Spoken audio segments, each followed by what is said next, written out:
At this time, I would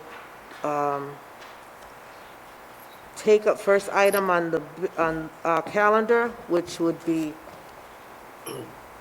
all set? Would, Representative Casey is here, please mark him present, and please record his vote accordingly.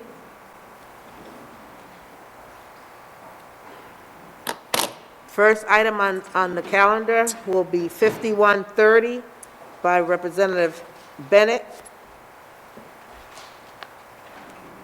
Is Representative Bennett here? Oh, Yes, I sorry. am, Madam Chairwoman. Good evening. Good to see everybody from Labor. Over the last few years, businesses have... Let me just, Representative Bennett, just hold on a second, and let me be Yes. able to just give an overview of your bill so that everybody could clearly hear it. This act is relating to labor and labor relations minimum wages. Gradually increases the minimum wage from $11.50 per hour to $15 per hour over a 4-year period. Continue, Representative Thank you, Madam Bennett. Chairwoman. The businesses have been asking for a predictable pathway to minimum wage, to a living wage. And I believe this bill does that for them.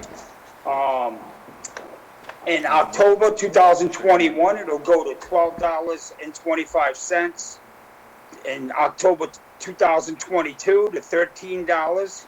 October 1st, 2023, $14.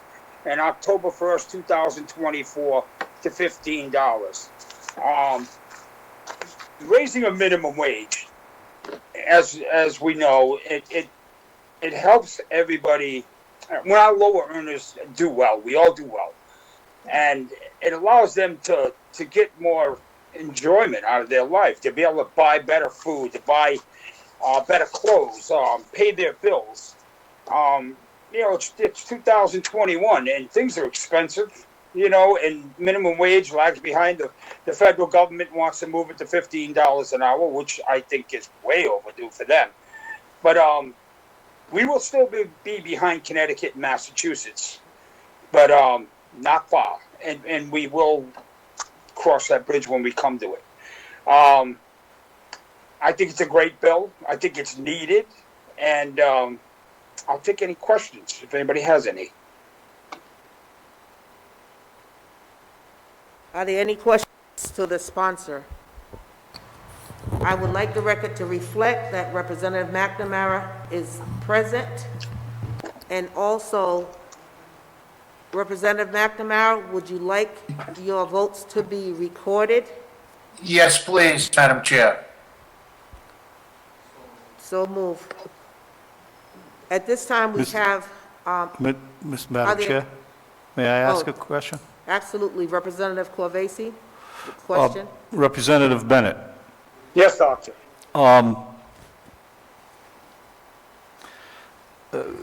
not going into the pros and cons of the bill, I'm just curious, as some businesses have talked about the starting date of October 1st, 2021 being a little bit difficult for them necessarily to adjust. Would you consider, if this bill was going to pass, to move L commencing October 1st, 2021 to January 1st, 2022? Would you consider that? I would consider it. I wouldn't want to, I feel this is an adequate, predictable time. If we move it up, then that moves everything up. No, I'm not necessarily saying move the other three, just the first one. I have no problem with that. I'd like to talk with the people that helped me with the bill, which is labor. But I mean, they'll be coming up to testify, Doctor. You can ask them that. I'll be happy to do that. Thank you, Representative Bennett. Thank you, Dr. Corvese. Are there any other questions? Representative Morgan? This is humming. I don't know if that's a problem. It is a problem. Representative Bennett, I understand why you want to raise people's wages.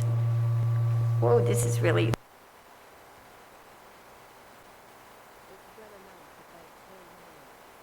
Which is something I said.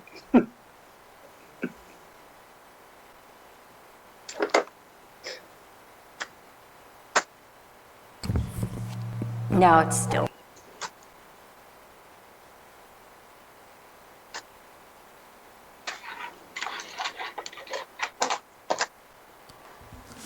All right, does this one work? Good. Everyone wants to make more money, but more than that, they want a job. And I think we've seen the statistics coming out of this year of the coronavirus pandemic. And so many of our small businesses are really struggling to stay open. You want me to do what? Oh, okay. So I think that Representative Corvese's suggestion that this be delayed at the very least makes a lot of sense. We have small businesses that are really just holding on. They've been closed. They've had all kinds of restrictions. People are not coming out of their homes. They're not buying things. And to ask those small businesses in October of this year, we don't even know if the restrictions are going to be lifted by then. And certainly, even if they are lifted earlier than that, these small businesses will not have had time to recover from a whole year of being shut down, restricted traffic into their companies, their stores. So I think at the very least, delaying it, I would delay it an entire year myself, to give these companies a chance to get back to profitability. Which brings up my other point. I think we've all seen that Walmart and some of these big box stores that were allowed to stay open, Amazon, they are all paying $15 or more per hour. And the reason for that is they are profitable. There is just nothing more powerful for a company than to be profitable, because when they are able and willing to give their employees raises and to give them better benefits. Rhode Island we went into this recession or this pandemic, which is a recession now, very weak. And the pandemic made us weaker, and it made our business community weaker. So I think this adds to the weakness. It doesn't take the weight off of small businesses or businesses of any size. It puts more weights on them. And I think we should be spending more time trying to make them profitable, to make them successful, than to put in another unfunded mandate from government on them, which will weaken them, weaken their ability to give raises, weaken their ability to hire more people. But particularly coming out of this pandemic, this just makes no sense. I think it should be delayed at least a year. I don't know, I'm sure you've thought this through. What are your answers to some of those points? I mean, Rhode Island is already a hostile business climate, and this will make it even harder for the small businesses. The big ones like Walmart, Amazon, they'll be fine, but the small ones are the ones that are suffering. Well, Representative Morgan, I'm praying to my God that the pandemic is we're doing a lot better in October. Our low-wage earners spend their money right here into the community. That's probably why they're going to Walmart and places like that, because they're open. They imagine being a low-wage earner. You know, you're talking about the businesses being hurt. These people are hurt. They're hurt bad, you know, and they need a living wage. I mean, try to live on $11.50 an hour. You know, just putting gas in your car, that's a day's pay.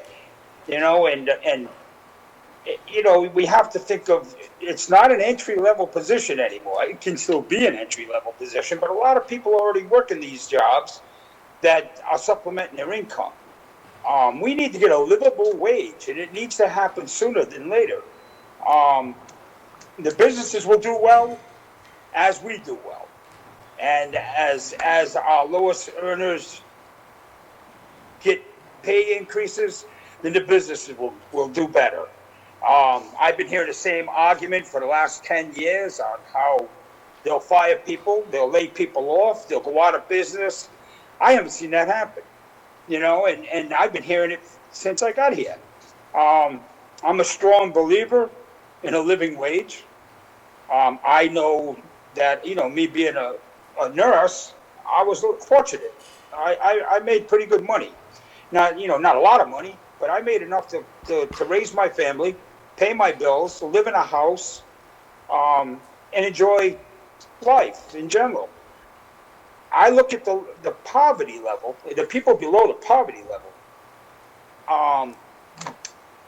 They struggle for everything. They struggle to go to Scarborough Beach for one day because of the gas and the fee to get into that beach, and to buy a hot dog is like $3 or something. I don't know what it is now. Soda. Now, if you've got children with you, you know, that's your vacation. I feel that we need to take care of our lowest earners. If we don't take care of our lowest earners, then nobody's going to do well. They're not going to go spend their money back in our community, and they're going to live a tough life. And you know, this is America. We're coming out of a strange time, and right now they need our help more than ever. And I feel small businesses and businesses in general will do well. You know, that's their The ones that argument, stay is that, open, well, and not to be argumentative, but do you have any studies, have you accessed any studies that have been done about the effect of the minimum wage, what is projected? I know that on the federal level, President Biden is suggesting a 15% minimum wage for $15. the federal workforce. And the Congressional Budget Office has done a study and said that about 900,000 people will make more money, but 1.4 million people will lose their jobs. So it's kind of not there are more people that will have zero for their income than will have $15 an hour. Have you seen any studies done for Rhode Island about how many jobs will be extinguished as opposed to how many people will enjoy a higher wage? Have any studies for Rhode Island been done? well, I'm not an expert on this subject of studying. I'm sure I have witnesses that will come on that will answer that question with no problem at all. Okay. I found that the studies I look at, it depends on who wrote them. You know, conservatives write them. We're all going to go down the. Well, the Congressional Slow, Budget they're Office gonna- is not Let me finish, Republican or Representative. Democrat or conservative or I liberal. didn't They say just it. I do didn't the say numbers. that. There's conservative reports and there's liberal reports. The reports I read that we need to take care of our lower earners and our people living below poverty level. I mean, it's common sense. If I own a business, you know, and I can buy a car and I can buy a business, you know, I once told a senator that had a business, and he said, you know, I'm not going to have somebody make pizzas for $10 an hour. And my response was, well, maybe if they were making $10 an hour, they'd spend more money in your pizza parlor. You know, you can look at all kinds of studies, but I'm not last time I took statistics was in college, and I didn't like it then, and I don't like it now. But I'm sure my witnesses will be able to answer your question, Representative. Okay, good. Thank you. Thank You all set, Representative? At this time, I just would like to say, while I support all small businesses, I also support those individuals who patronize and participate with those small businesses when they financially can.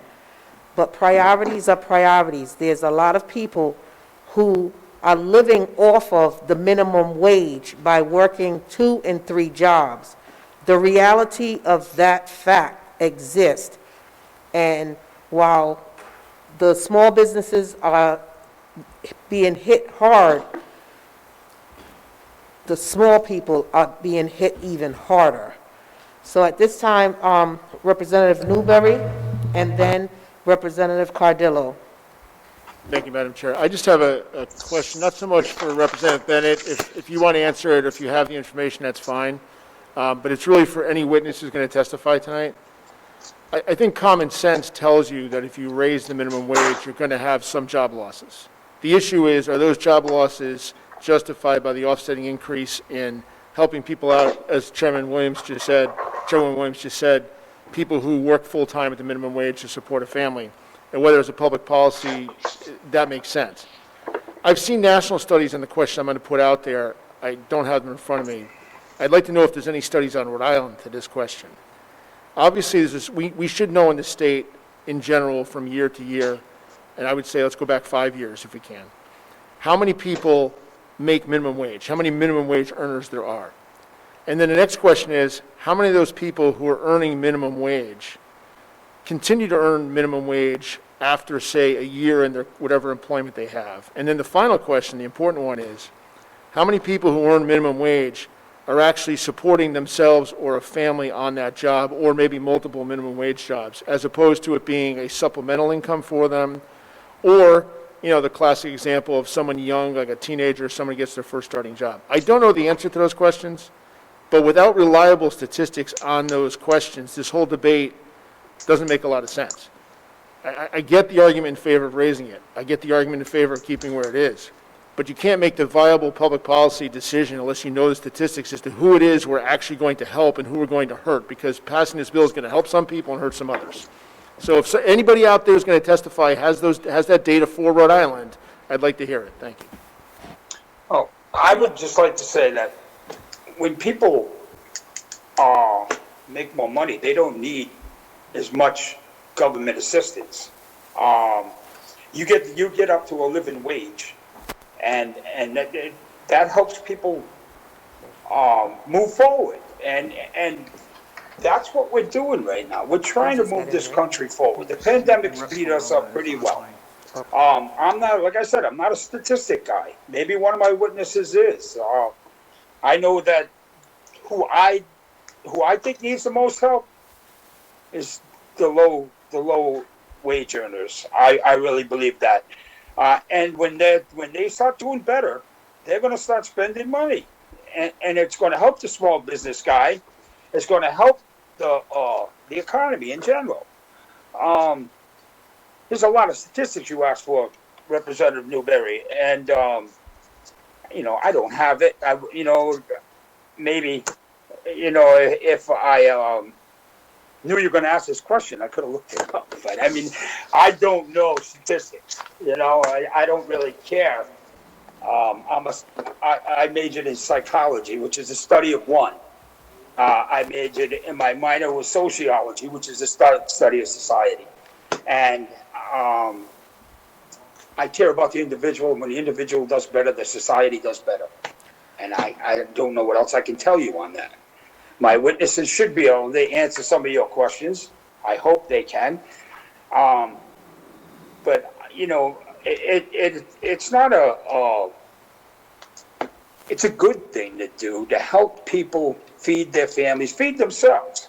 There are people that work minimum wage, and they're young. I've had people ask me, well, then why do we have 2 wages?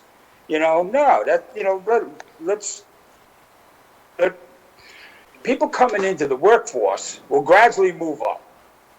What's happening with the people low wages? Businesses don't want to give them raises. I mean, let's face it, that's a fact. I talked to a guy the other day who owns a business, and he's not going to give raises. He'll lay people off before he does that. And I said, well, what happens when your business starts doing well? He goes, well, I'll hire him back. I'm like, you just answered your own question. I don't know what else to tell you, Representative Newberry. I respect you. You're a great guy, and you're very intelligent. but I don't have those answers for you. No, Representative, Right. I'm not trying to put you on the spot. I didn't expect you would have the answers right now, and that's fine. I was putting out, you're the first witness. I was putting this question out there because I'm sure there's people Okay. lined up. I also would just point out that the hold for further study process we have in this chamber often gets criticized for other reasons, but it does exist for things like this. I don't think that this I committee or understand. this chamber could make an informed decision on your bill without that information, but we have time to get it. That's why we held the bill. That's why, we can go forward in the future. I just want to point, one comment just did something. As someone who employs people myself, I can tell you, and I don't employ people on an hourly basis, but I know that one of the biggest costs to business is turnover of employees. No good employer wants to lose good employees by paying them too little. So I don't know the example you talked about, the guy who was going to lay people off, he didn't want to pay them more. I mean, I know there's people out there like that, I'm sure. But it's a foolish employment practice to not pay your people enough to retain them, just as a general rule. I just want to point that out. I want to also mention, I would like to move on to other representatives, and also we have a page full of callers that will probably bring some insight on Right. both sides, if there's no objection to moving right along. But I would also like to share the fact that in our nursing home facilities, those frontline workers, those caregivers, some of them are making less than 15. Some of them are making $12 and $13 an hour. So, and if you want statistics, you can go City of Providence, Pawtucket, Central Falls, East Providence, and on. Combine those numbers of those individuals that's living in there, and you will get a lot of statistics. And not to say, and to say that those individuals that are working for less than minimum wage, for less than $15 an hour, are working to keep a roof over their heads and also to survive with the basic necessity. This is not something to put the businesses out of business, but to keep these people surviving to make ends meet. And with that said, I will call upon Representative Cardillo next. Madam Chair, I'm going to hold my questions until I hear a little more. I didn't hear you. Madam Chair, I'm going to hold my questions until I hear a little more. Okay, Thank you.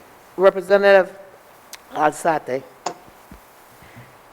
So one of the things that I keep hearing about this, and I thought about it when we the calendar was posted, is people who live on $15 minimum wage, how do they survive if they have a family?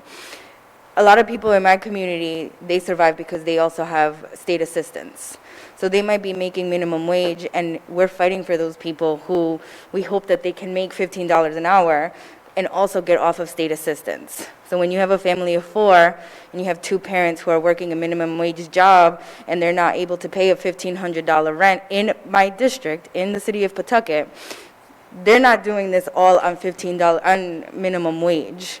So raising it to $15 an hour, I understand that there's a lot of concerns about that. But when we are talking about adults, when we are talking about adults who have children, school-aged children, they're not living and surviving on just this minimum wage. They are also relying on state assistance, which is something that we also need to take a look at. So that's also a conversation. I'm really hoping that some of the witnesses can talk to that and bring that to the forefront, because if we're going to continue to have this conversation, we need to have it full circle. Thank you, Chairwoman. Thank you, Rep. Kazarian. Oh, thank you, Chairwoman. I just wanted to raise a point. I thought that Representative Newberry did make an excellent point. Something with minimum wage is that we do hear a lot from both sides of the aisle. We do constantly hear about different reports coming out with different information. But the one thing I know about minimum wage comes from my constituents that are working multiple jobs to try and put food on the table, to try and keep their kids in school, to try and keep up with gas and all the other daily expenses that they have. Those people need a raise. On top of that, I think that Representative Bennett's bill is excellent because it does do the increase, it does it gradually. So businesses can go ahead and they can make their decisions, they can plan ahead. That's something that small businesses have asked us to do in years past, and I think it's great that this bill has that. I think, when we think about the pandemic, we talked about the economy, how we're able to keep things open, keep things going. All of those businesses were able to stay open and keep going because they had people there working there. That's our economy, is the small everyday worker that goes into work during a pandemic to try and keep us going. So I think when we talk about our economy, we talk about the everyday worker, we need to think about how they saved us during this pandemic and how they deserve a raise. That's all. Thank you, Chairwoman. Any other questions? I would like to reflect, I would like the record to reflect that Representative Falella is present and she is virtual. And would you like your attendance recorded as well as your vote, Representative? Yes, that's correct, Ms. Chairwoman. I'd like to be recorded in the affirmative on the House vote to hold all bills for further study. Okay, thank you. So, Thank you. Sylvia, and also Representative Edwards, will the same for you? Okay. Thank you. Representative Morgan.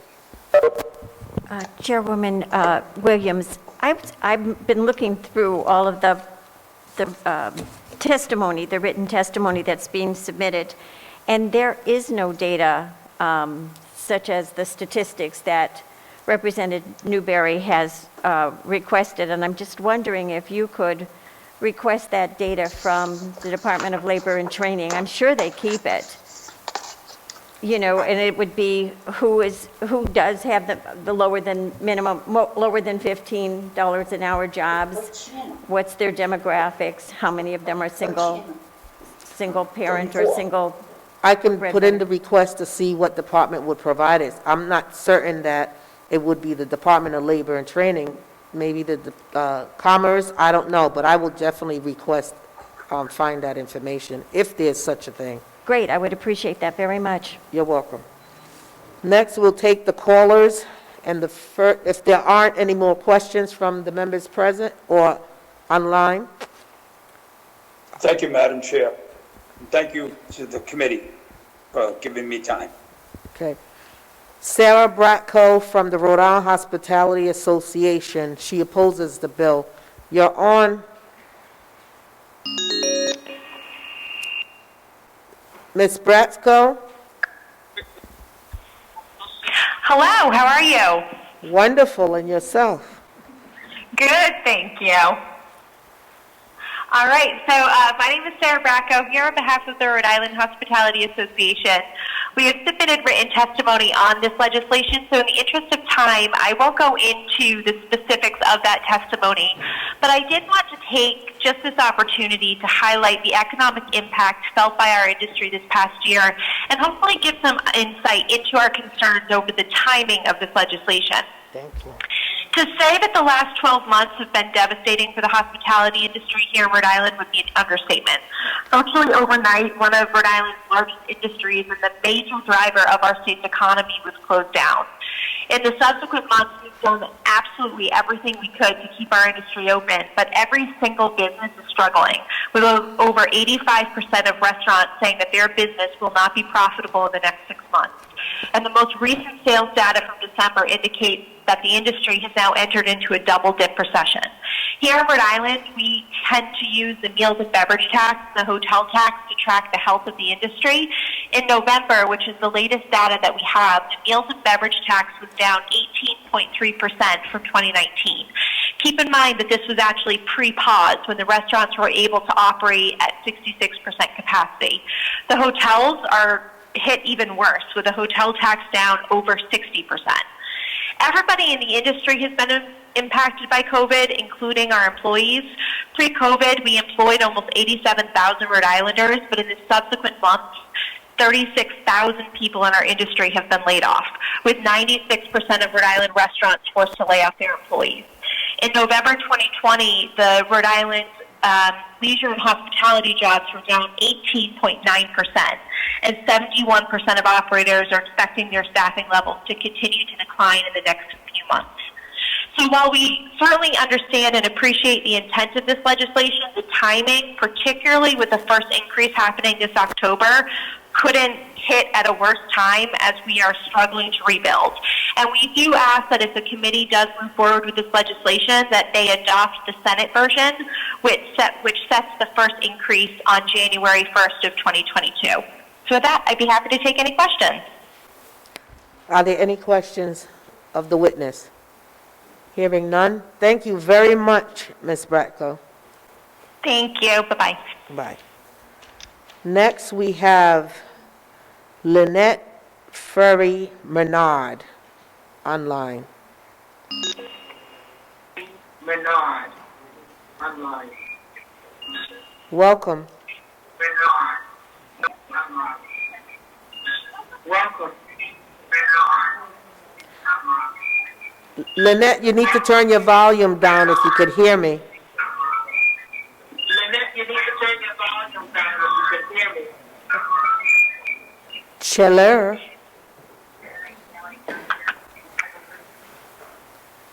Lynette? We will come back because it seems like we're not connected. We'll go to the next. Chairwoman, are you Chairwoman? Paul McDonald here. You have me online here. Oh, okay, so it was an error, but nope, you can testify, please. How are you, Paul McDonald? Well, Chairwoman, I'm very good, thank you, but I miss all of you so very much. It's not good to be able to be sitting here talking to you over the phone. I'd much rather be up there hugging and holding on to you guys. You're all great, and I thank you all for your service, too. This is terrible time. I don't want to belay this here, but we do, I'm the legislative director for the Teamsters Union, and we do support 5130. And what I'd like to tell you, though, is that a $15 minimum wage for workers benefits the community across Rhode Island because these underpaid workers will certainly spend much of the wage increase they might get immediately. It goes right back into the economy, that's for sure. And for those who think that they're going to put the businesses out of business, we've been down this road for a number of years trying to increase the minimum wage. The sky is not going to fall if we get the $15 an hour. It's just ridiculous when I hear about all the businesses will fail. If the business can't support a minimum wage, then they don't have a business plan, in my opinion.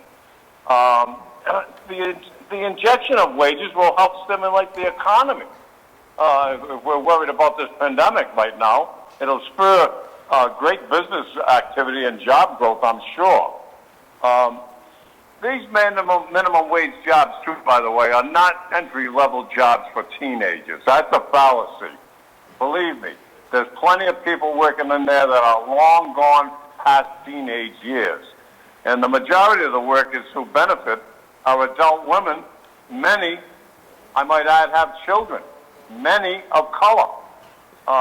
Quite frankly, $15 an hour, in my opinion, is modest at best. I certainly think it should even be higher than that, but that's probably not realistic at this time. It's not just fast food workers also who would benefit. Many workers are essential and frontline work, do frontline jobs. Nursing assistants, home health care aides, substitute bus aides. Low wages only threaten workers and their families. And what do? They turn to social service programs for assistance. And some of these employers, they're getting away with murder. I'm telling you, they got everybody heading down for the food stamps and whatever, etc. So we're pretty interested in this $15 minimum wage, and we urge you to support it, and hopefully you can. On behalf of the Teamsters Local 251, I would be glad to try to answer any questions you might have. Are there any questions? Representative Morgan? Hold on, Mr. McDonald, hold on. Hello, sir. Good evening, Representative. Good evening. So you say that this benefits the community to pay more wages.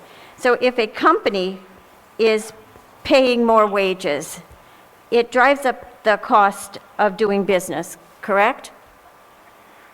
I don't know that. I don't know whether it drives up the cost of doing business. Maybe they adjust their business plan to incorporate a good living wage. Well, if they're paying more in wages and they're paying then more for FICA taxes, et cetera, it would drive up the cost of doing business. I mean, that's just the result of paying more, right? If you keep the same number of employees, now, yes, you could have a business plan where you eliminate some employees so that it doesn't affect your bottom line, which I think many companies have already done. But all things remaining equal, if you keep the same number of employees, but you pay them more, then the cost of doing business is more. Well, I suppose the cost of having someone go down to the food stamp office and ask for the food stamps, or go down there and ask for rental and mortgage assistance, or ask to put oil in their boiler, I suppose that might be something that's passed on to the business employer. I don't think I asked that. I asked about the cost of doing business. Asked, but Yeah, and I don't know why you're being cagey about it, but of course it will raise the cost of doing business. I will ask that we all be respectful. We can be definitely passionate, because I know about passion, but Yes, you do. I think that we can be a little nicer. Thank you. All And right. respectful. So if the cost of business goes up, which it will unless they lay off employees, then they are passing those costs on in the price of the goods that they sell. So does it really benefit the community if the $9 pizza becomes a $10 pizza? Or if the $2.50 hot dog becomes a $3 hot dog? Or if the blouse that they want to buy at the store down the road that they used to get for $10 now becomes a $15 blouse? Well, I understand, I appreciate what you just said, and I get it, but don't forget, the person who's making $10.50 an hour tomorrow might make $15, will go down the road and buy that $11 pizza that used to be $10. So I see that this is an economy driver. It's certainly, they're not going to bank the money. They're going to spend it.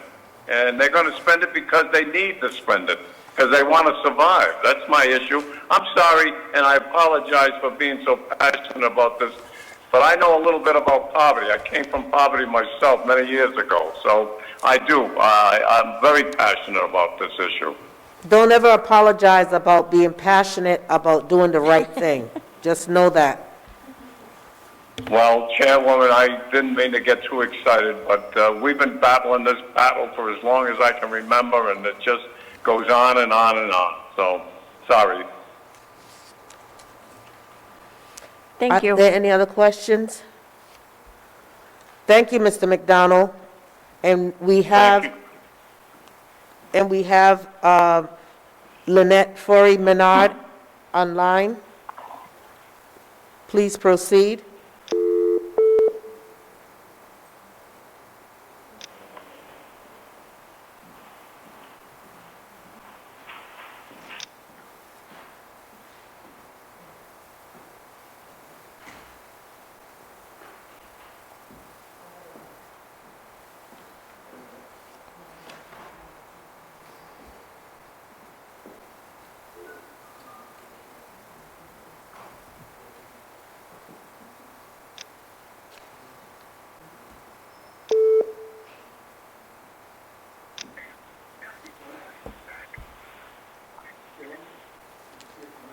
Lynette, are you on?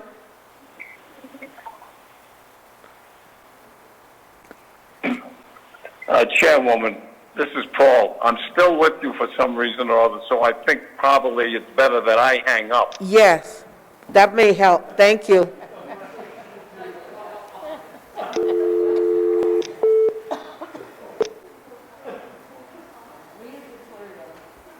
Yes.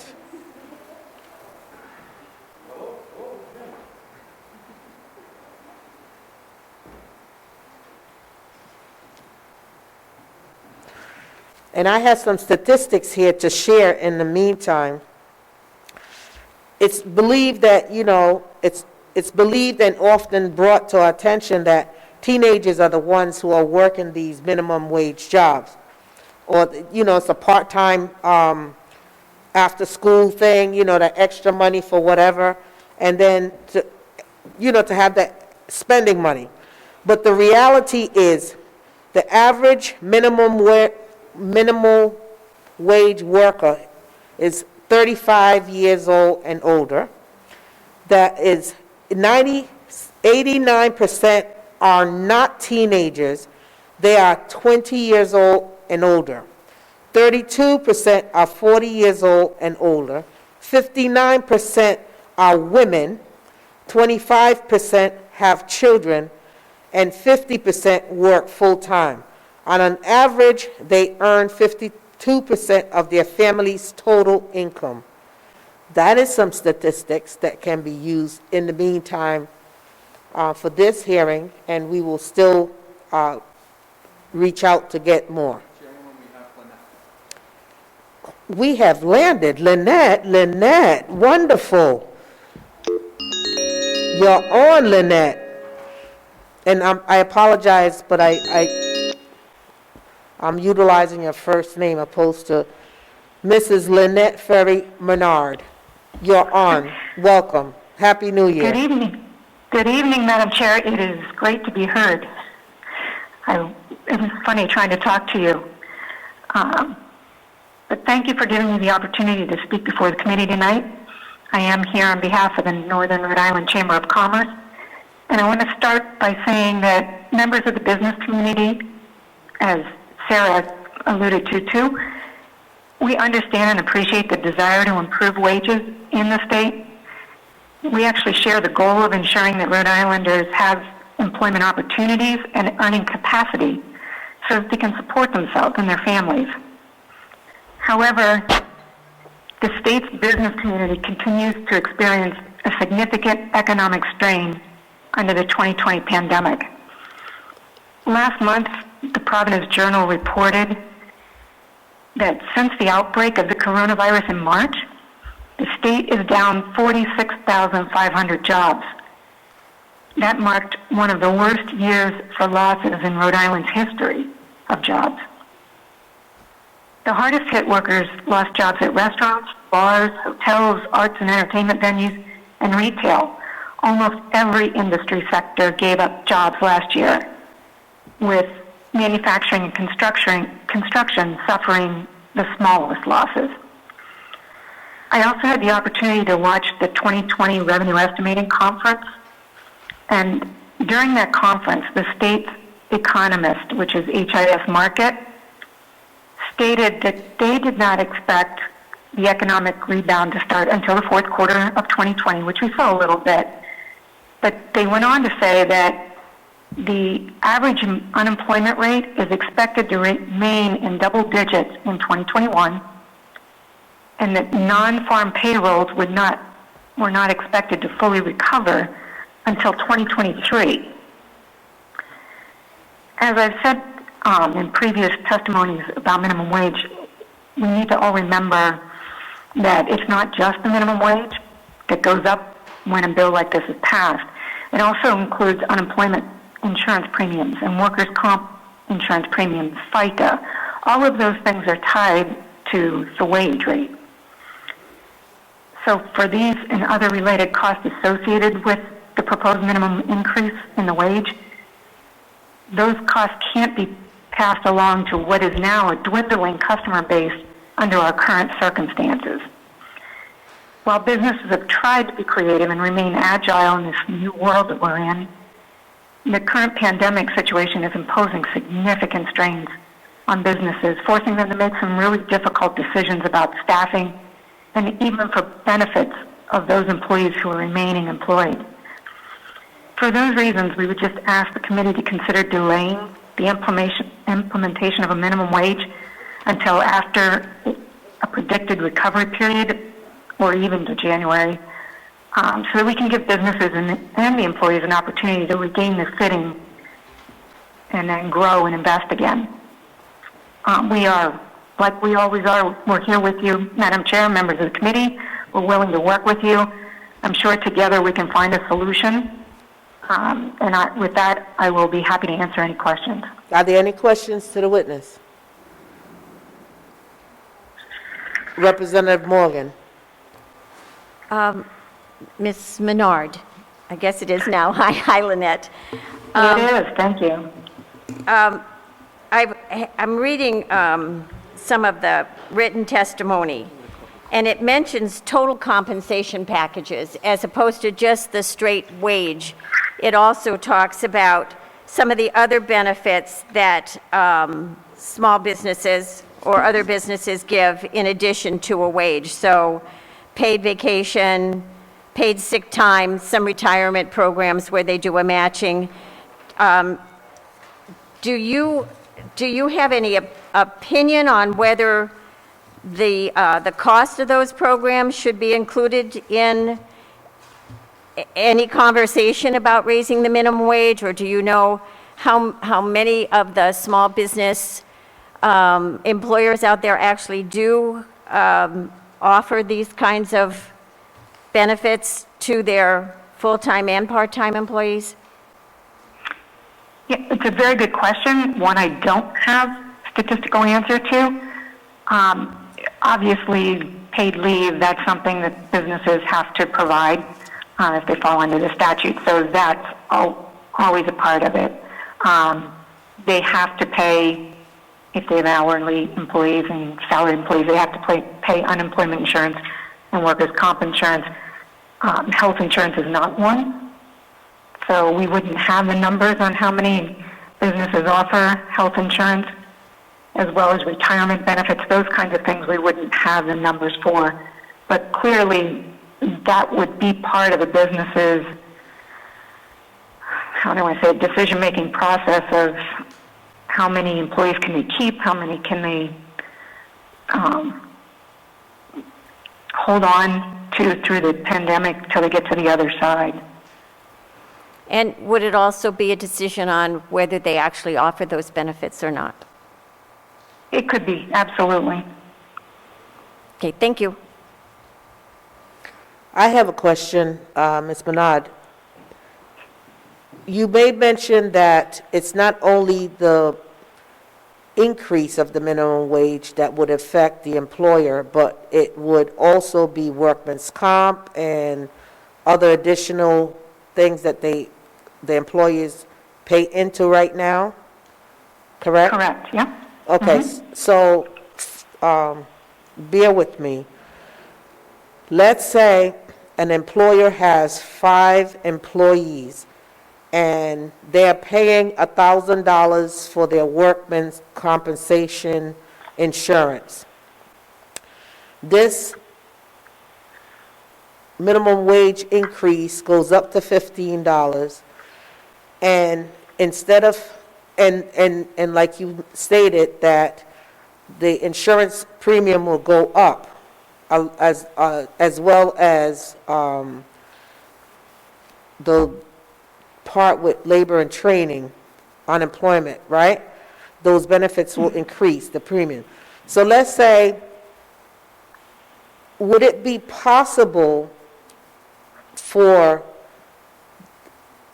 this employer, if necessary, to retain the resources that is coming into his or her business, to lay off an employee, and those benefit rises would not occur, increases would not occur?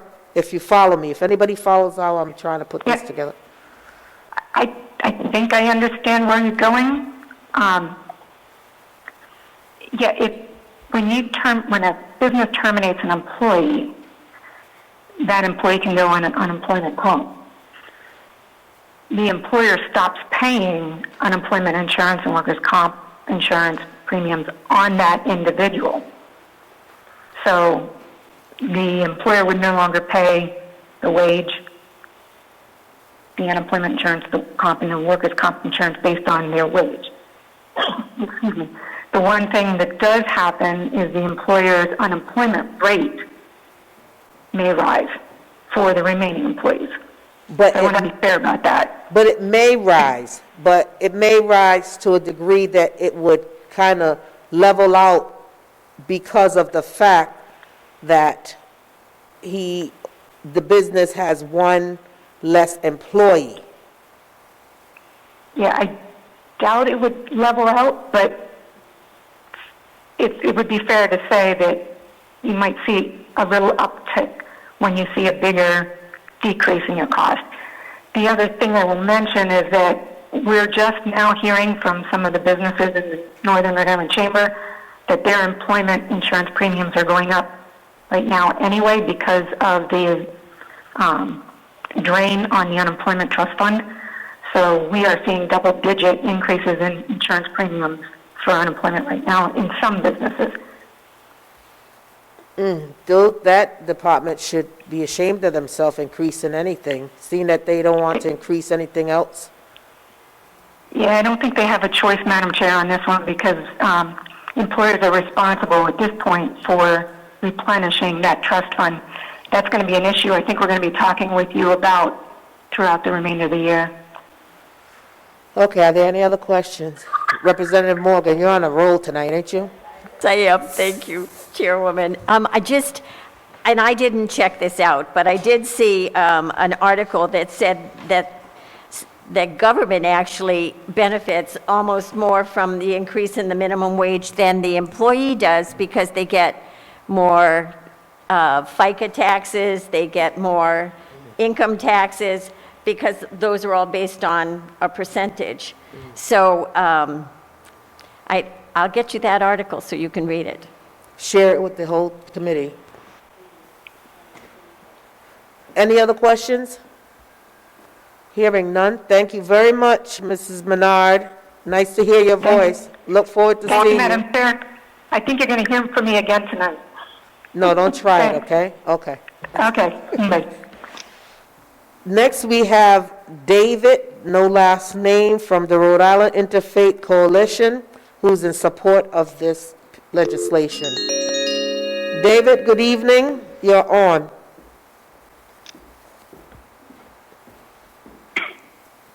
David, Yes, welcome. You're on.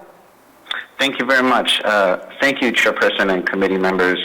My name is David Valise. I'm the director and lead organizer for the Rhode Island Interfaith Coalition to Reduce Poverty, and we strongly support the passage of Bill 5130, which would raise the minimum wage. Thank you also to Representative Bennett for introducing this bill. As a coalition of faith leaders, congregation members, service and advocacy organizations across the state who have come together to fight poverty, we recognize the critical need to raise the minimum wage. Rhode Islanders working full-time earning the current minimum wage do not make enough money to meet basic needs. A single-parent family with 2 children needs annual household income close to $63,000, and a person making the current minimum wage doesn't even make $25,000. There has been some anxiety expressed in regards to increasing minimum wage. Will it negatively impact job creation in our state, harming those it's meant to help? The answer is no. Analysis conducted by the National Employment Law Project found that raising the minimum wage helps low-income people without reducing overall employment or job growth to any significant degree. Now more than ever, we must help working-class families. The pandemic has highlighted and magnified the inequality that exists in our society. Economic disparities only increasing. We cannot wait any longer. We need to raise the minimum wage now. It isn't lost on us that $15 isn't what it used to be. So the longer we wait, the less impact it will have. I'll leave you with a quote from a sacred text. It says, if, however, there is a needy person among you, one of your kin in any of your settlements, do not harden your heart and shut your hand against your needy kin. Rather, you must open your hand and lend whatever is sufficient to meet the need. I thank you for your time and for passing this bill and for supporting families in Rhode Island. Thank you very much. Thank you, David. Are there any questions to the witness? Thank you. Have a good evening. You too. Thank you. Next, we are welcoming Paige Clausius Parks.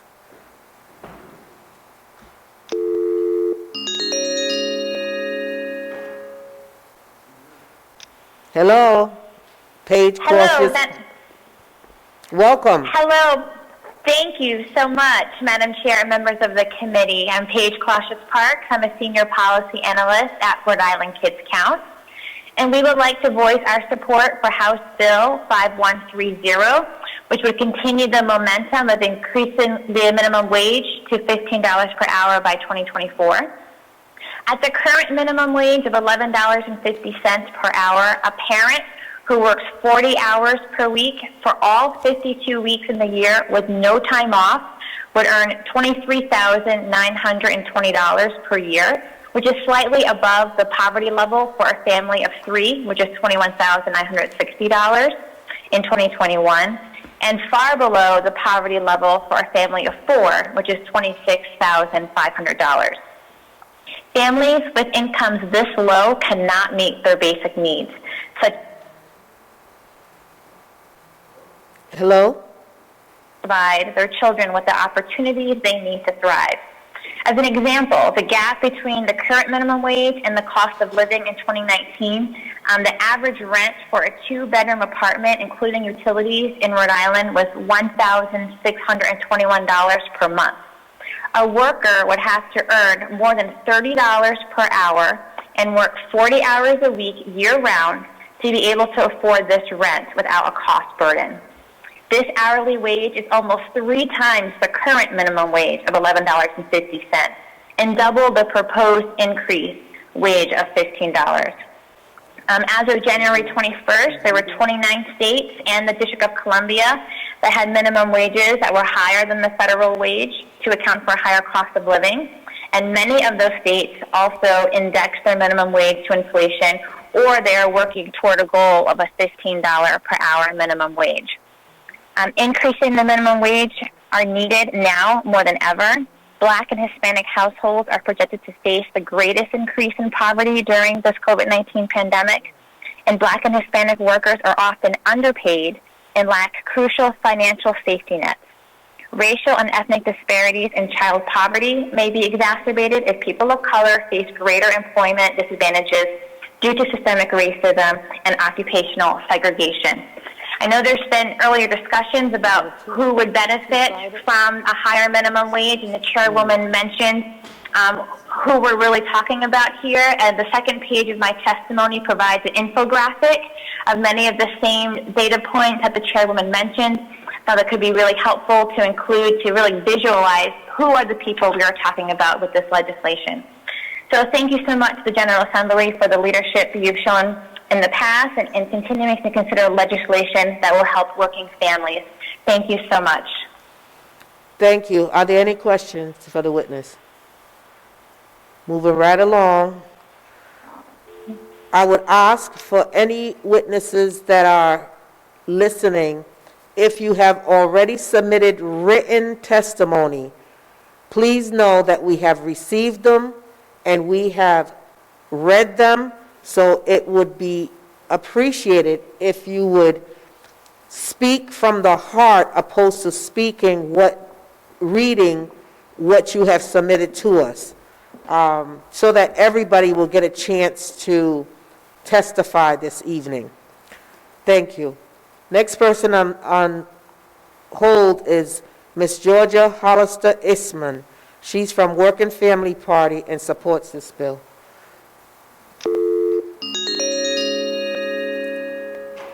Ms. Isman, welcome. Hello, Chair Williams, members of the committee. Thanks for hearing my testimony tonight.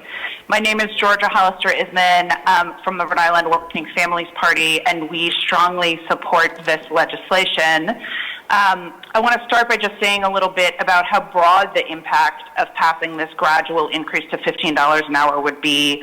Before the pandemic, a full 87,000 Rhode Island workers made less than $15 an hour. And increasing it gradually over time would actually give a raise to even more folks than that, more like 130,000 Rhode Island workers. That's 1 in 4 Rhode Islanders. Can you repeat that all again? Because that's information that I'm sure Representative Morgan would be very interested in, as we all would be. It's also in my written testimony. Yes. Before the pandemic, 87,000 Rhode Island workers made less than $15 an hour.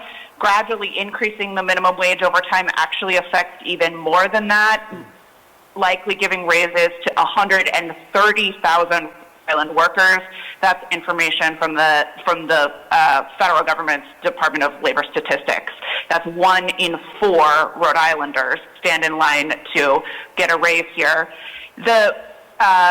The increase affects far more Black and Latino workers. Almost one in every 2 Latino workers would receive a raise under this proposal.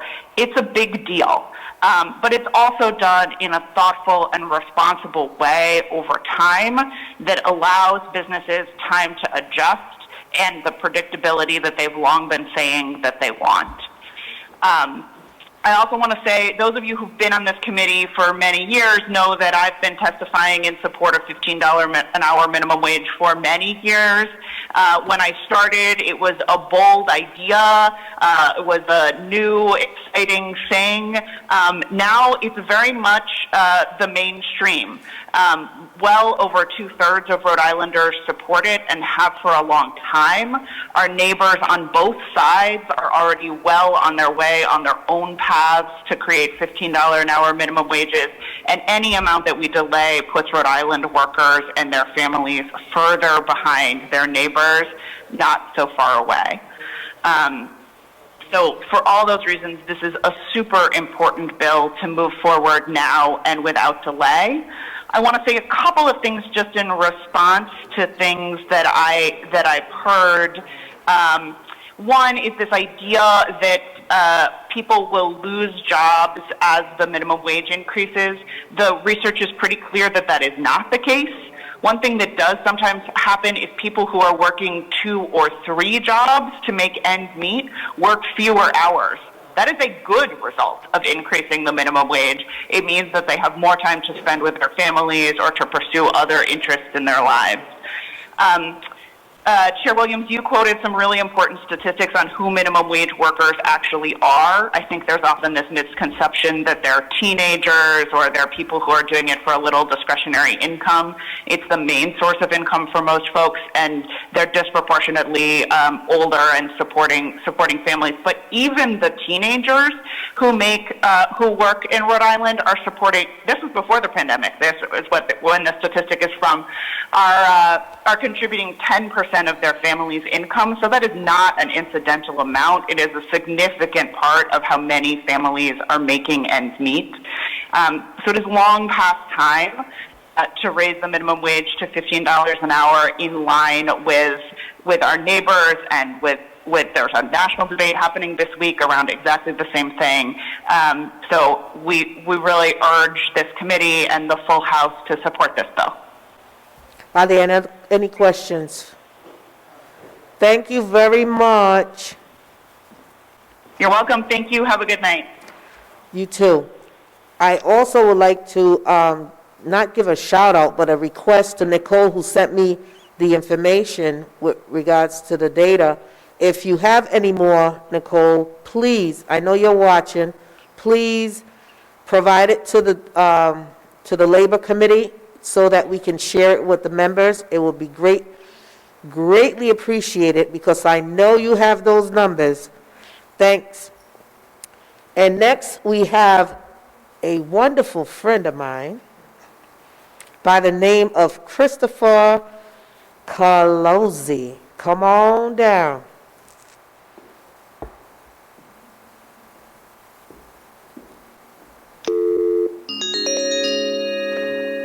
You're on, my friend. Mr. Carlozzi? Good evening, Madam Chair. Good evening. How are you? I'm doing well, and yourself? Fantastic, now that I hear your wonderful voice. Oh, well, that is good. That's like the verbal equivalent of rolling out the red carpet, so I appreciate that, Madam Chair. You're most welcome. So I know you're going to be on our side, so come on, bring it. Well, I appreciate it, Madam Chair, and members of the committee for the opportunity to provide some comments here tonight. My name is Christopher Carlozzi, and I represent the National Federation of Independent Business in Rhode Island, NFIB. We advocate for small businesses in every corner of the state and in a wide range of industries like retail, wholesale, hospitality, services, manufacturing, agriculture, many of those industries that were heavily impacted by the pandemic over the past year. Small businesses were forced to, as you very well know at this point and have heard from many people, make difficult decisions as a reaction to the rules and regulations imposed by the state in order for them to simply operate.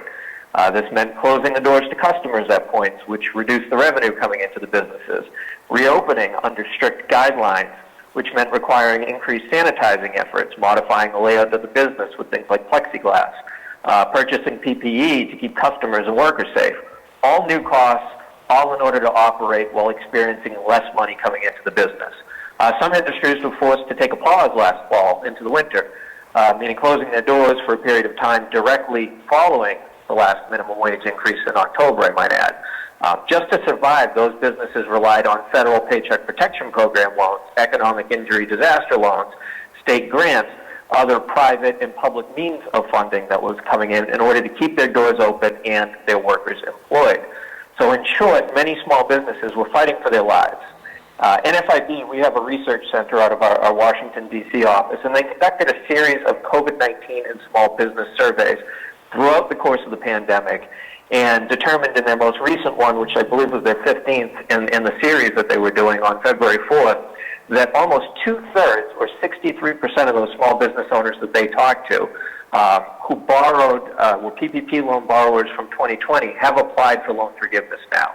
And of those who did apply for the forgiveness in 2020 and who did receive PPP loans, 30% have already applied for a second draw PPP loan, and another 23% are planning to apply or considering it, meaning businesses are still experiencing financial hardship from the pandemic. Despite conditions beginning to improve, we are seeing some improvement.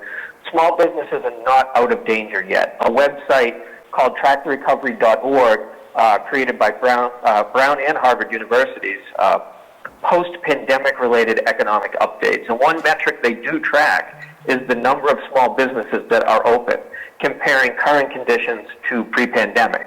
And they have determined that there are 40.1% fewer small businesses opened in Rhode Island from January of 2020 through February of 2021. So year over year, there are almost 40.1% fewer small businesses open right now. And that is a staggering statistic.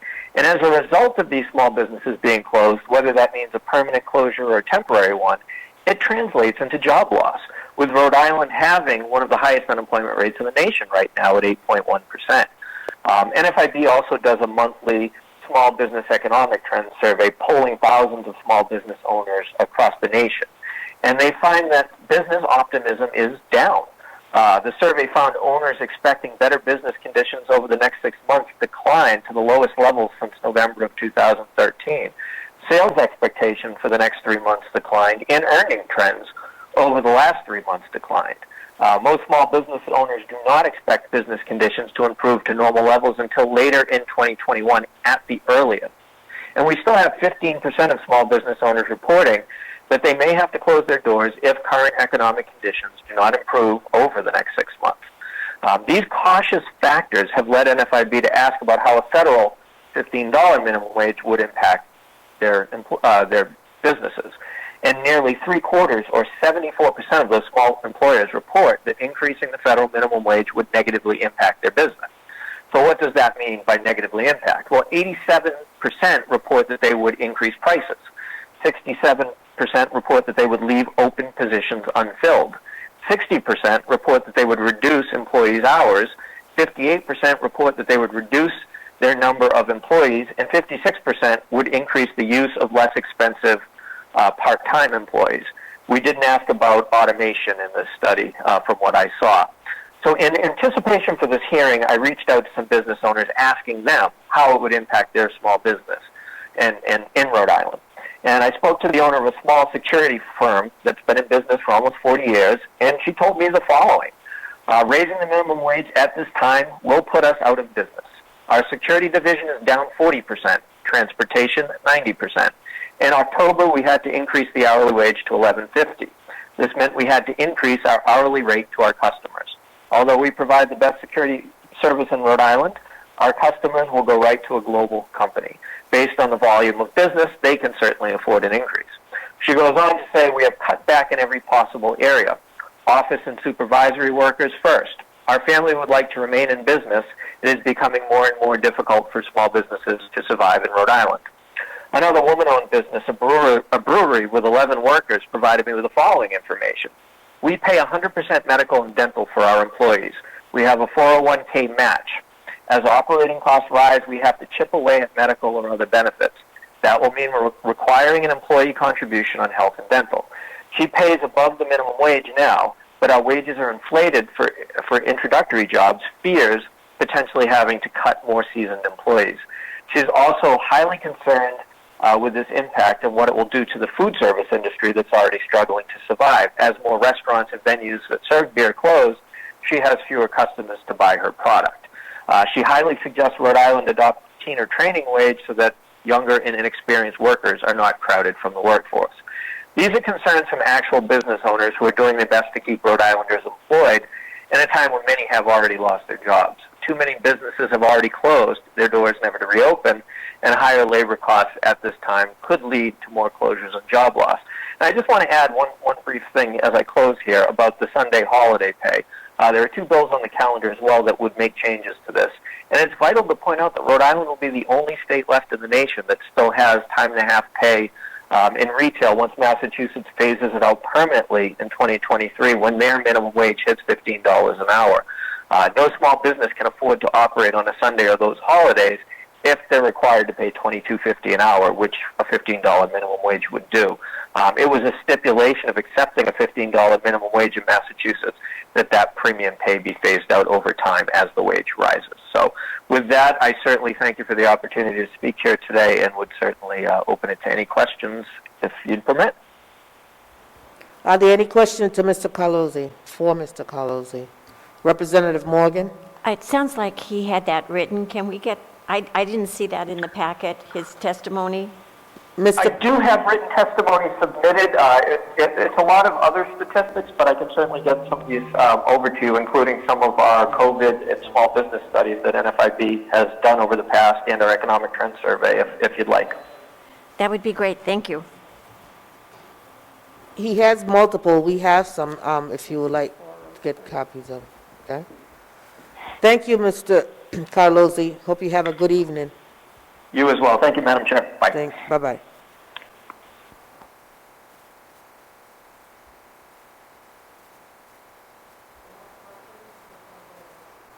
So go to Alan, right? Do you have Alan online? Yes. Okay. Alan Krinsky from the Economic Progress in support of the bill. Good evening, Mr. Krinsky. Hello, Madam Chairwoman, members of the House Labor Committee. I want to thank you for the opportunity to present testimony today. My name is Alan Krinsky. I'm a senior policy analyst at the Economic Progress Institute, a local nonpartisan, nonprofit organization that advocates for policies that improve economic security and opportunity for Rhode Islanders. The Economic Progress Institute supports House Bill 5130 to put Rhode Island on the path to $15 minimum wage. I'm not going to repeat all of the arguments contained in our written testimony, which you should have. I'm in support, but I want to highlight a few key points, and I want to address some of the statistical questions raised earlier by members of the committee. So first, if the minimum wage had kept up with productivity over the last 50 years, it would now be above $20 per hour. So $15 per hour 3 or 4 years from now seems like a pretty modest ask in that context.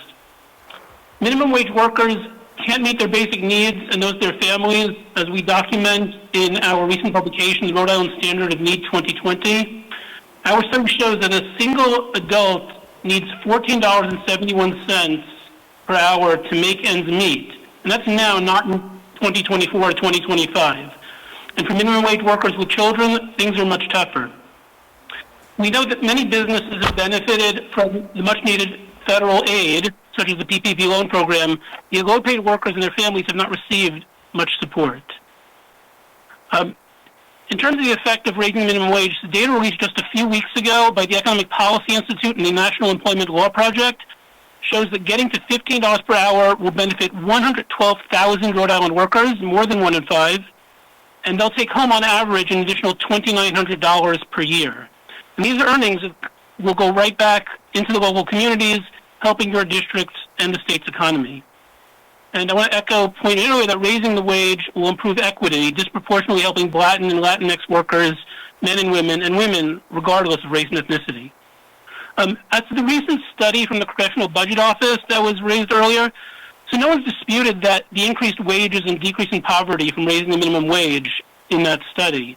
However, not everyone agrees with all of the methodological assumptions used by the CBO.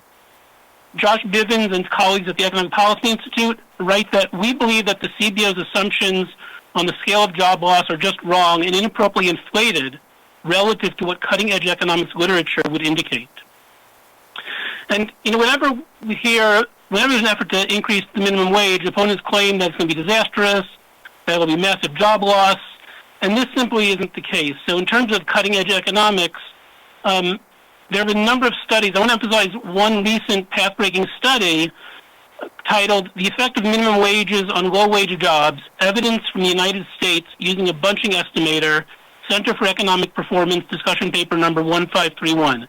So the researchers here did this amazing thing. They looked at 130 cases of minimum wage increases. So at a state level, different minimum wage increases in the U.S.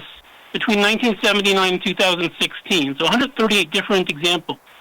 They looked at before, after in each situation. They looked at jobs paying around the minimum wage, and not just at the minimum wage, but above, below. And they looked at these 138 cases and on average found no evidence of disemployment. So no evidence that there was any kind of major employment effect from raising the minimum wage. And certainly if that was the common kind of thing, that raising the minimum wage caused lots of job loss, they would have been able to detect that. In terms of the prices consumers pay, there was great worry about this in New York City when a little over a year ago they raised the minimum wage to $15, and that included restaurant workers. And indeed, some prices increased, yet revenues and employment are up in that industry. In general, price increases are spread out, and so not always noticeable when you're talking about individual items. And finally, last point I want to make is, as you know, and as the chart in our written testimony shows, our neighbors are already on the path to 15. And even if one wants to say that standard of living might be lower here in Rhode Island workers can simply cross the border for higher wages, sometimes for less demanding jobs and caring for our youngest and oldest residents. And so as the gap between our minimum wage and theirs grows, we will lose more and more workers to their businesses. And even with this bill, we're still somewhat behind schedule compared with our neighbors, so I would recommend against amending with any additional delays. So in brief, there's no evidence that raising the minimum wage will harm on average Rhode Island businesses, especially with a predictable pathway, with predictable steps, while there's strong evidence that doing so will help workers decrease inequities and boost the local economy. So thank you for your time. I'd be happy to answer any questions. Are there any questions to Mr. Krinsky? Thank you very much. Have a good evening. Thank you. Next, we have Ana Rivera.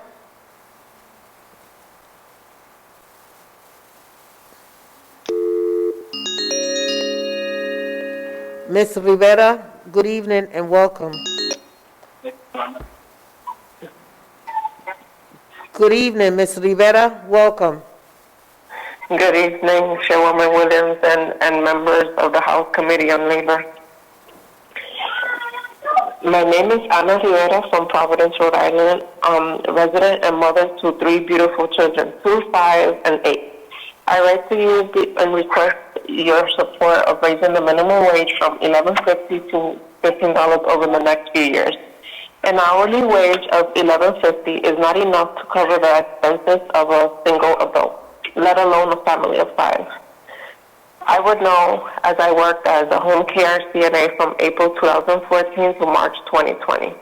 While balancing going to school and part-time and being a single mom around that time, as a home care CNA, I was just earning $12 an hour and worked on average 12 to 30 hours a week. I left my job as a CNA for many reasons. At the start of the pandemic, I realized it would be difficult for my husband and I to figure out a work schedule with no child care available.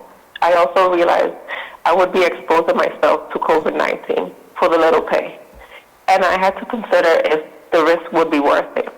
I decided not to return to work, and although it was a difficult financial decision for me and my family, I'm still at a much better position than other women facing such uncertainties because my husband's income allowed me the financially liberty to choose.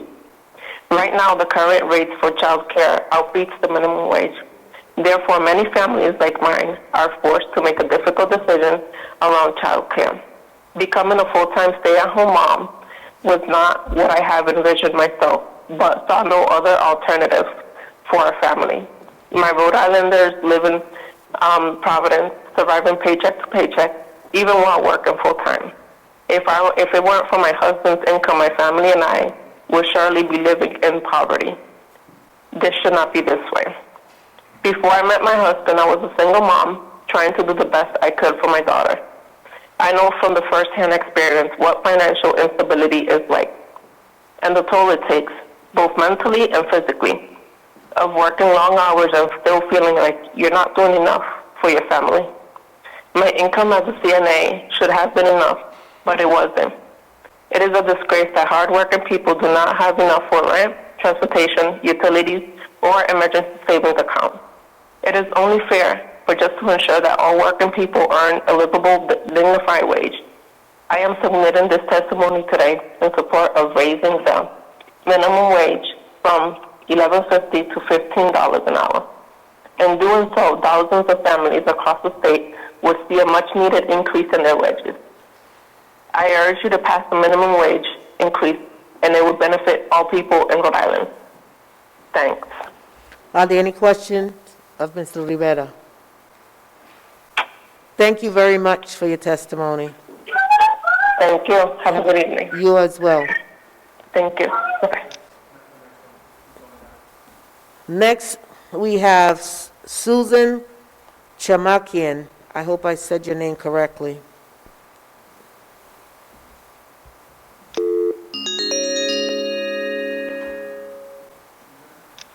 Welcome, Ms. Chamacien. Hello. How are you? I'm great. And yourself? I'm doing very well. This is actually my first time giving verbal testimony, so I'm very excited. Okay. So let me Floor is get all started. yours. Thank you. Chair Williams and members of the House Committee on Labor. In a time of great economic uncertainty in our country as a result of the COVID-19 pandemic, it is crucial for us to ensure that everyone in our community is earning a true living wage. We simply will not be able to recover from this pandemic if there are people in our communities who are working full-time but still cannot afford the basic needs that would allow them to live safe and healthy lives. I personally have worked in education for almost 3.5 years, and I'm currently working as a college librarian. I greatly respect all the roles that exist within our education system and the parts they all play, including the roles of substitute teachers. For example, according to ZipRecruiter, which is a popular job search engine, as of February 16th, 2021, the average hourly wage for a long-term substitute teacher here in Rhode Island was $12.58, which would come out to about $26,172 in a year. This pandemic has tested all of us in one way or another, including the many educators who continue facing difficult challenges even now. In 2020, many teachers felt that they had no choice but to retire early because of the risk that the virus posed for them and their families. So there's been a huge demand for substitute teachers across the country to fill those many now vacant roles. We should be thanking those substitute teachers and any other essential worker by paying them nothing less than a living wage here in Rhode Island. I've also worked shifts at my local public library, and what I feel was the most important reference question I've ever answered in that position was actually about the minimum wage. It was in early 2018, and an older woman came into the library and asked me to look up the minimum wage for that year because she had heard that it was going to be higher that year than it had been the year before. I looked it up for her. I think it had gone up to $10.10 an hour that year. And when I told her that figure, I will never forget, she looked at me with absolute panic and said, "That is not enough. I can't live on that. What do I do?" And then she just started spiraling, and all I could do at the time was to look up the contact information for her state representative and her state senator so she could tell them about her concerns. I really hope that she did, and I really hope that you listened then, and I really hope that you're listening now, because I think that sparing even one person that kind of fear and suffering is worth it. That is why I support bills like H5130, which would help to raise Rhode Island's minimum wage to $15 an hour. Raising the minimum wage to $15 is a great start for our communities to thrive in the future, but we need to do more. First, we need to increase the minimum wage to $15 an hour as quickly as possible. It is also vitally important that we include tipped workers and domestic workers in this minimum wage increase, as they are often paid at even lower rates than the current minimum wage, and they must not be left behind. Finally, we need to tie the minimum wage to inflation, which would guarantee that it will always be an accurate reflection of what workers in Rhode Island must earn to have a true living wage. Thank you so very much for listening, and I would be happy to answer any questions that you might have. Are there any questions for this witness?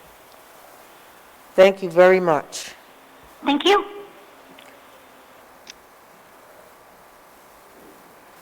Next one is Miss Bethany Souza Foster from Rhode Island Now.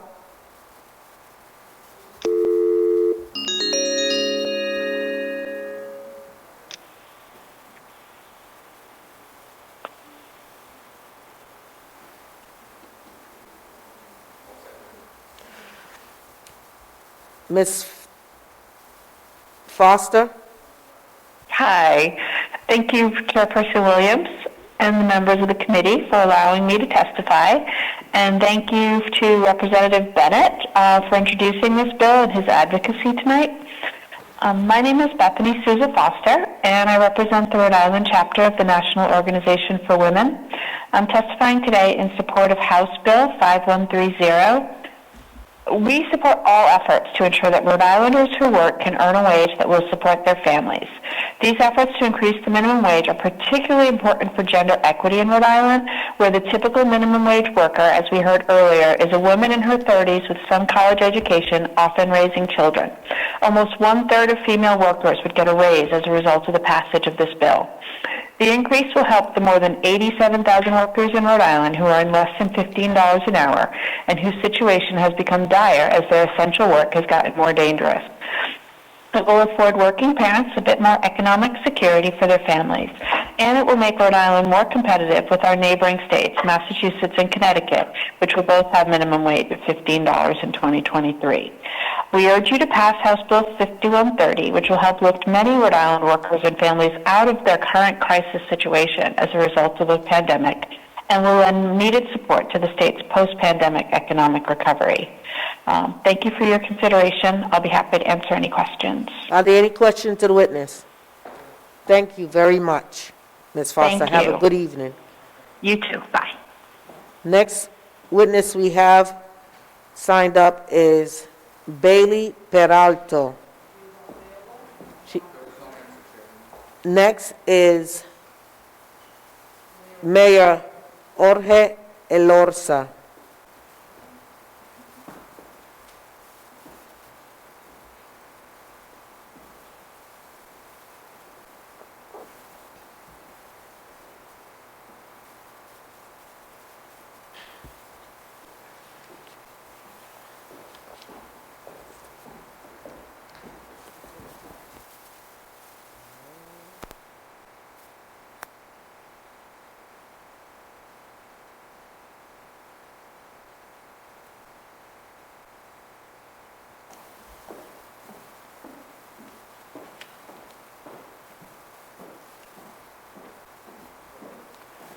Next, we are moving right along to Nicole O'Loughlin.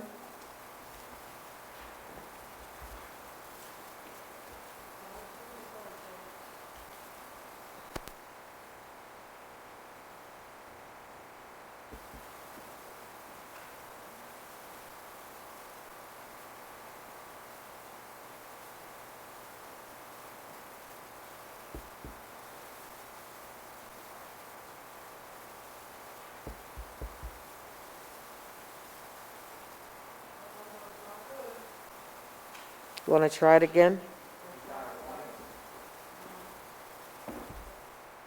It seems like it's one too many numbers on there for her. Yeah, there's 10. Starting with a 9.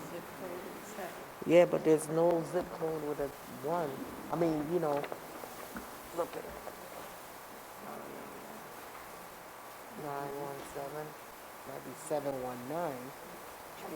Mm-hmm.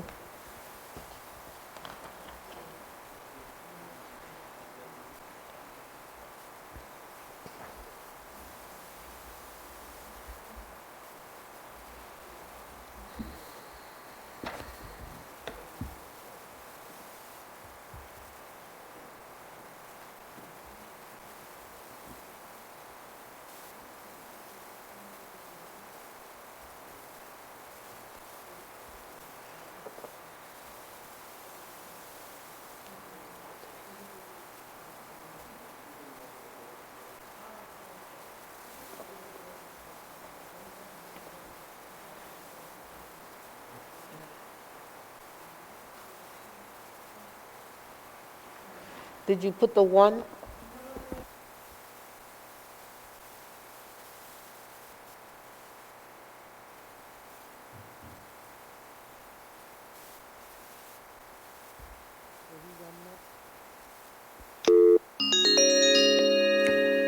George Nee, welcome. Mr. Nee, George. Yes, Chairwoman Williams. How are you tonight? Wonderful. How about yourself? I'm doing terrific. I'm watching you on television. The committee's looking great out there tonight. Thank you, thank you. Thank you very much for the opportunity to testify. On behalf of the Rhode Island AFL-CIO, we are enthusiastic supporters of this legislation. We think it's long overdue for us to be able to get to a time where we get close to where our neighbors are. And I think right now, where we are relative to our other states puts us in a very, very difficult position. We are presently $2 an hour behind Massachusetts. That's $80 a week for someone who's working full time. That's a tremendous amount of money. And I think that if we're going to be fair to the workers of Rhode Island, it's time for this for us to get onto a path to 15. What's happening right now is, particularly for a lot of people who are working in these large conglomerate companies, either in fast food or in the retail industries, we're paying the same prices as our neighbors in Massachusetts and Connecticut. So you can really look at this as money that's just moving out of our state and going into other states' corporate headquarters.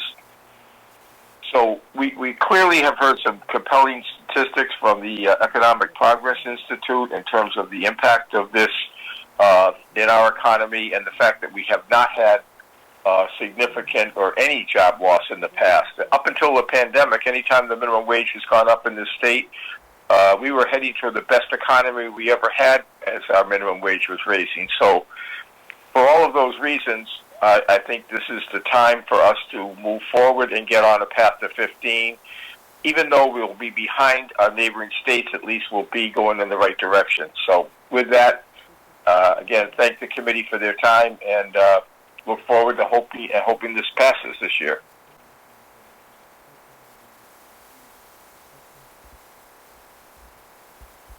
Are there any questions to the witness? Thank you, Mr. Nee. Have a great evening. Thank you very much, Chairwoman. You're welcome. Next, we have Renzo Arteta on the line.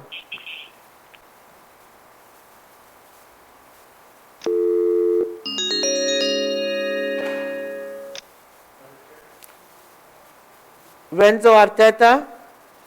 Hello, buenos días, buenas tardes. Thank you, Chairwoman and members of the House Committee on Labor. Providing this testimony in support of Bill H. 5130, and here I go, speaking from the heart. The COVID-19 crisis has shined a bright, harsh light on the weak foundations of Rhode Island. The affordable housing crisis, the rising costs of childcare and food, the cost of utilities in general, and the need for moratoriums. Frankly, it's shown the United States its own weaknesses, which we now face together. Systemic racism, cost and complexity of healthcare, failure of trickle-down economy due to the prioritization of corporate interests. And the pandemic has taught us that many essential workers are severely underpaid, low-income working families, while being the most at risk. Altogether, this is just not giving working families a chance to grow beyond their means and contribute to the betterment of Rhode Island. For our nation and state to develop and unify, we've got to confront those inequities and create opportunities. And as Rhode Islanders, we should also be understanding that the rising tide lifts all boats. By supporting an increase in the minimum wage to a living wage, we start to give all Rhode Islanders the opportunity to grow and thrive. So I urge you to vote in favor of Bill H. 5130. I'm the son of an immigrant single mother, and looking back, I can barely understand how my mother made ends meet. By her own admission, those ends did not always meet. Most times, she only made rent through good luck or the generosity of a neighbor or a family member. And she worked a lot harder than anybody else that I can think of, working overtime at one of Rhode Island's jewelry factories. Yet we only escaped that cycle when she developed a relationship with my now stepfather. Unfortunately, this is a reality still for many single mothers and many people who suffer daily in unhealthy and abusive relationships just to keep a roof over their child's head. A living wage provides families like mine with stability and freedom. The increased wages, too, will re-enter the economy and will fuel Rhode Island's growth. The Rhode Island Community Food Bank completed a study in 2019 showing that the majority of people who receive food assistance do work, but still struggle to put enough food on the table after paying for all the other basic necessities. And that was before the pandemic. Here's another data point for you. The Economic Progress Institute has published a report on the cost of living in Rhode Island. They found that childcare and housing consume over half the budget for a single parent with a toddler and a school-aged child. Living in Rhode Island is expensive, and right now, economic security is a faraway dream for way too many Rhode Island families. Please realize, too, that small businesses that don't pay a fair living wage are subsidized by social programs like SNAP, Section 8, and so on. By not voting to raise the minimum wage, you're basically promoting subsidization and reliance on government programs created for the most needy. Good businesses should care about their employees. So I want to urge this committee to put humanity first and support H. 5130 to begin working on a healthier future for Rhode Island. So I thank you for this opportunity to speak today, and have a great night. Thank you, Mr. Arteta. Are there any questions to the witness? Thank you very much. You're welcome. Have a good one. Bye. Bye. Next, we have Nicole O'Loughlin on the line.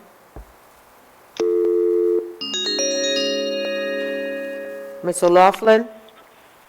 I'm here. Hello? Please proceed.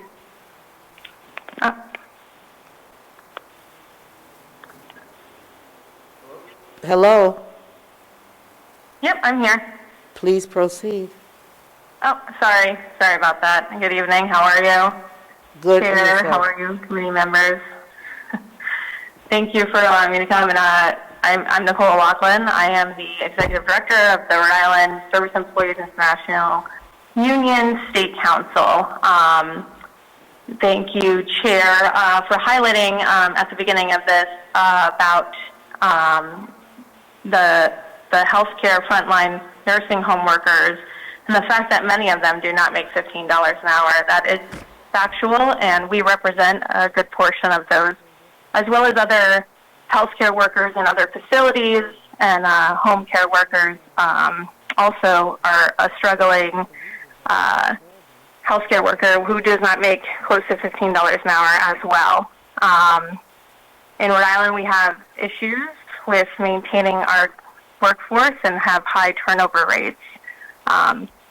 This leads to instability and at least instability for the consumers and the workers. And we as a state cannot compete with our neighbors who pay more for the same work.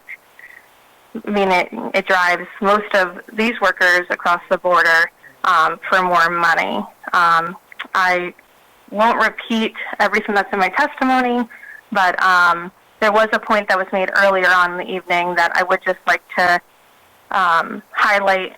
It is the comparison between Massachusetts and Rhode Island. Massachusetts minimum wage does pay $2 more an hour than Rhode Island, and they have a clear pathway to $15. And as a result, like was said earlier, it does result in $80 more in a 40-hour work week than those in Rhode Island making minimum wage. In a state where we are constantly comparing and trying to keep up with Massachusetts when it comes to education and tax policies, amongst other things, we are very far behind. I encourage the passage of 5130, and I thank you for taking my testimony. Are there any questions to the witness? Thank you very much. Thank you. I would like the record to reflect at this time that that's the end of our testimonies. However, I need to make the record reflect also that Lee Shaffery, there was no answer when we tried to reach that individual. Also, Bailey Peralto declined testifying, and Mayor Jorge Elorza had a conflict, so he couldn't get on the line. So duly noted for that, and new process and procedure, I must read into the record the following. Sarah Bratko Esquire from the Rhode Island Hospitality Association testified against 5130. Stephen Arthurs, President and CEO of Rhode Island Dealers Association, opposes the bill. Dr. Michaela Lamonick, author, Providence resident, for the bill. Shaylee Ramirez, senior Paul Coffey Upper School, for the bill. Lily Medeiros, junior Paul Coffey Upper School, for the bill. Terrence Martesian, Theater Owners of New England, opposes the bill. Terrence Martesian, Rhode Island Lumber and Building Materials Dealers Association, opposes the bill. Jennifer Lima, North Kingstown resident, for the bill. Hannah Mackey, for the bill. Brian P. Moran, NECS EMA, against the bill. George Nee, Rhode Island AFL-CIO, for the bill. Rhode Island Chamber of Commerce Coalition, against the bill.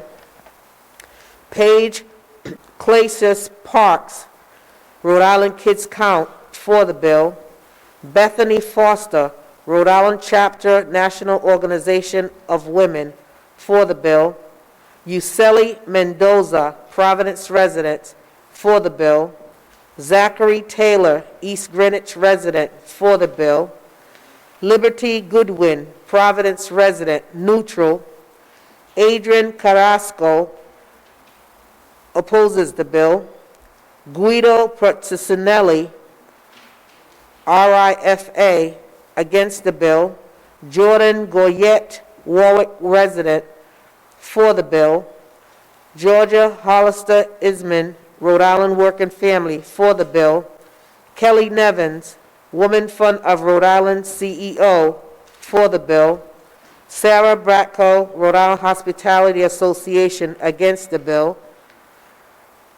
Julio Berroa, Providence resident, for the bill. Nicholas Oliver, Rhode Island Partnership for Home Care, opposes the bill. Matthew Tybee, Teamsters Local 251, for the bill. Christopher Carlozzi, NFIB, opposes the bill. Alan Krinsky, Economic Progress Institute, for the bill. Rhode Island General Treasurer Seth Magaziner, for the bill. Zach Mazzara, Letters from Rhode Island Working Family Party, for the bill. Bailey Peralto, MHARI, for the bill. David Veliz, Rhode Island Interfaith Coalition to Reduce Poverty, for the bill. Tanya Harris, Rhode Island Coalition Against Domestic Violence, for the bill. Mayor Jorge Elorza Providence, for the bill.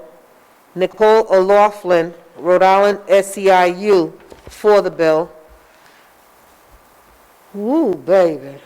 And that is the list and the testimony, and that ends testimony on 5130 for this evening. And I thank you, everyone who testified on it, and I apologize if I mispronounced your name. It was not ill-intentioned at all.